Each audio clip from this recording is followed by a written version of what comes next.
I'm Tommy Thomason, and I'm director of the Texas Center for Community Journalism. Recently, the center hosted a workshop on investigative reporting in community newspapers, featuring Mark Horvit, who's executive director of Investigative Reporters and Editors. We wanted to share parts of that workshop with community journalists everywhere. In this video, Mark talks about getting the information you want, the public information you want, even when people don't want to give it to you. Most journalists know that there are open records laws that say you have a right to information. Most journalists also know that just because you have a right to that information doesn't mean that state government is going to give it to you. There are things you can do that give you a greater chance of success, though, when you're going up against an agency that might not want to give you what you want. And I'd like to talk about what a few of those things are. The first thing is you have to know the law and you have to know your rights. Know what the law says you can have, know what the law says you can't have, and make sure that what you're asking for is available under state law. It's also important to know that the state specifically says how much you have to charge for things like copies, for programming fees if they have to do some computer work for you, for disks if they're going to put your information on some sort of computer disk.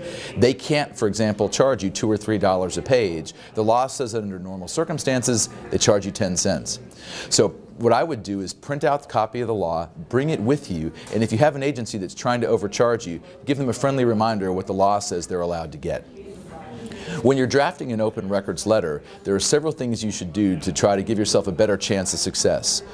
The first one is to ask for the information electronically if at all possible. This will make it faster to get the information, it will reduce costs by removing the need for them to make individual copies, and it will mean oftentimes that they can simply email you something instead of putting it in the mail or requiring you to drive somewhere to get it.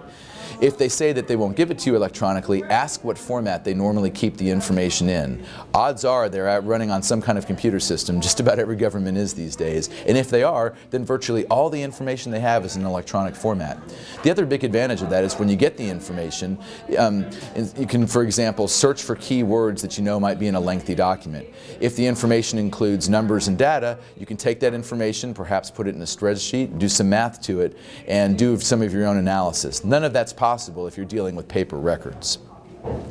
The second step is to make sure you don't get overcharged.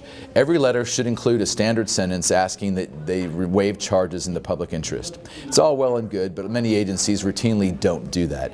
Because that's the case, go ahead and include a second sentence which says, if you're going to charge me, I want to know in advance how much you're going to charge, and I want a detailed accounting of why you're charging me. The law says you have a right to this information. What's the big advantage of that? Well, experience has shown lots of journalists, and I've got first-hand experience with this in Texas myself, that when I would get a quote back from an agency with a certain price, the first time I would ask them for details and a justification for that amount, typically that amount would drop by half. That's no exaggeration. The reason for that is that while many government workers want to help you and want to give you information, there's always a certain percentage that might not be interested in helping you out. Or, you know, they don't want you to have the information, or it just seems like too much work to get you what you need. So they figure that if they, set the price high enough, you'll probably go away. The problem is, most journalists do, and public officials know that, and they know that they can play a waiting game with you, they can play a charging game with you, and they can usually win and wait you out while you'll move on to the next story. Don't do that. Don't become known as the journalist who's easy to push around, because if you are, they will. So when you request up front specific justification for the money they want to charge you, what you usually find is those fees come back much more reasonably, because there really is no justification for charging large amounts of money for getting most public data. It's also important to know what you want when you're filling out an open records request. Don't be overly broad. If you're looking for information, for example, from a certain time period, put those dates and those parameters in. If you're looking for correspondence, say, that involves the mayor, give the time period you're interested in and say exactly what you're looking for. But don't be too specific. It may sound like I'm contradicting myself, and maybe I am, but I don't mean to. What I mean by that is that an agency can be as picky with you if they want to. If you think you know the name of a certain report but you're not positive, don't use that name in your request, because the agency could use that as an excuse to not give you the data or the information if they don't call it exactly that. So the better approach is to describe what you're looking for and use key phrases like, I want any and all information related to whatever the subject it is, or any and all correspondence involving the mayor and whoever else it might be, or involving this particular topic from a time period that's broad enough that it'll include everything you want plus a little bit to be safe on each end. The final thing I'd like to stress is that being successful at getting public records comes down in many ways to your own attitude. You have to remember, no one's doing you a favor by fulfilling your records request. They're doing their job. And you're not asking for this information because you personally want it. I know I speak from my own experience that when I was on my own time or on the weekends, I didn't do a lot of open records requests, right? You're doing this because you represent the public. You represent people who don't have the time or the ability or the skill to do this for themselves. So when you're asking people to spend their time and their energy to get you public records, you're doing it on behalf of the public. It's an important thing to remember. So if people balk or if people criticize you or if people want to know what you're doing, remember, you're not doing this for you, you're doing this for the public. The final recommendation I'd have for you is this. Oftentimes, someone will ask you, the first reflexive request when you ask for something is, why do you want it? Now, the law says you don't have to tell them that. The key thing for you to do is to figure out how you're going to answer that question before you make the request for the data. In other words, the last thing you want to do is be caught off guard by that question, because you might do one of two things that could be bad for you and your story. One is you might tell them what it is you want, and you might not be prepared to be that specific.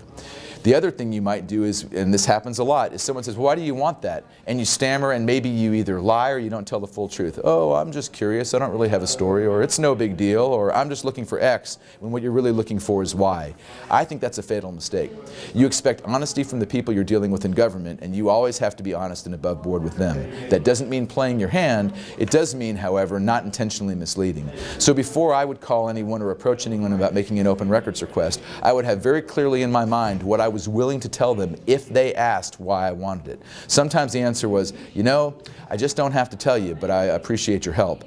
Or, you know, I think there could be some interesting information here, and I tell you what, if I find anything that I'm going to use in a story, you'll be the first to know. And that was true, because I would never get information from an open records request and go straight to print or straight to publication without going back to the source. Sometimes that can put their mind at ease. You know, I just want to take a look at this information, but if I find something that I think is interesting, I'll call you back and we'll talk about it. A lot of times that's enough to get people over that initial hump and that initial concern. So remember, you have a right to the information you're asking for. The law says you should have the information you're asking for, and it's your job to get it.